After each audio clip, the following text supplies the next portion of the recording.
food service industry is really interesting. In retail, it was a long, slow growth of FreeFrom. In fact, increasingly fast, but it was a long, organic growth.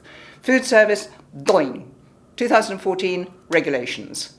And suddenly, food service woke up to the whole FreeFrom industry. To begin with, mad panic. Oh my God, we don't know what to do. What is an allergen? Oh! But very quickly, they got their heads around it and realized, actually, this wasn't a disaster. All you were being asked to do was tell people what was in the food. Well, don't you know what's in your food? Yeah, you do.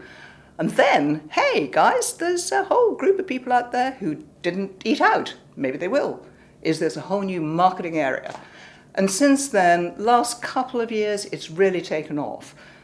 Go down any high street, look on any menu, coffee shop, chain, doesn't matter what it is, you'll see gluten-free options, you'll see ask about allergens. And now, the last couple of years, veganism has gone crazy. So veganism, hey, that's dairy, isn't it? Yeah, and it's eggs, yeah. So now we've not only got gluten-free, but we've got dairy-free and egg-free to cover the vegans. So it's just changed out of all recognition. There's also a huge opportunity for manufacturers here, because the whole issue the main issue about catering FreeFrom in food service is contamination.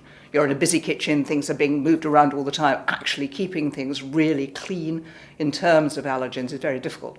If things can be made, manufactured to go into food service, can be protected, can be safe, there's a massive market there. And quite a lot of people are already onto it, but I think there's still a huge way to go.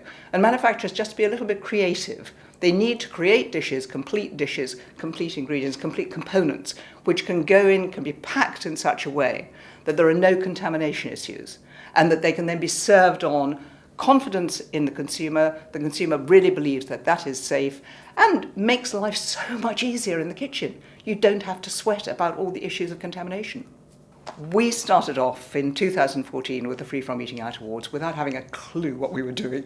It was completely kind of blank piece of paper because we didn't know how the food service was going to react.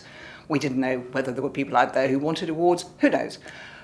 And it's been a slow growth. To begin with, we had a few super keen people, super keen mainly about gluten. They hadn't really kind of twigged outside that.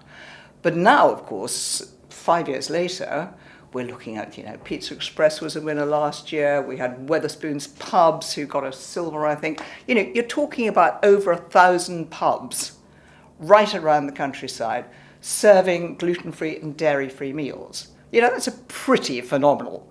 And now they're seeing the virtue of awards. Awards are funny things in food service because most of them are free.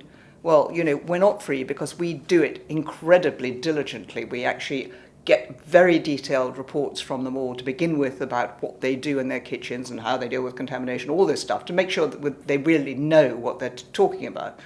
Then once we've done that, we then send our blind testers, our secret judges, out to eat in those restaurants. Because, no matter how brilliant your contamination is, no wonderful your allergen provision is, if the food tastes horrible, no one's going to want to go there. So we always have these two things. They have to be safe, but they also have to be good. The awards are growing very nicely and growing into the mass market. That's what's so exciting about it. And also growing into hotels and B&Bs and fish and chip shops, gluten-free fish and chip shops. And this year, for the first time, we've got street foods. And that'll be really interesting to see how that one goes.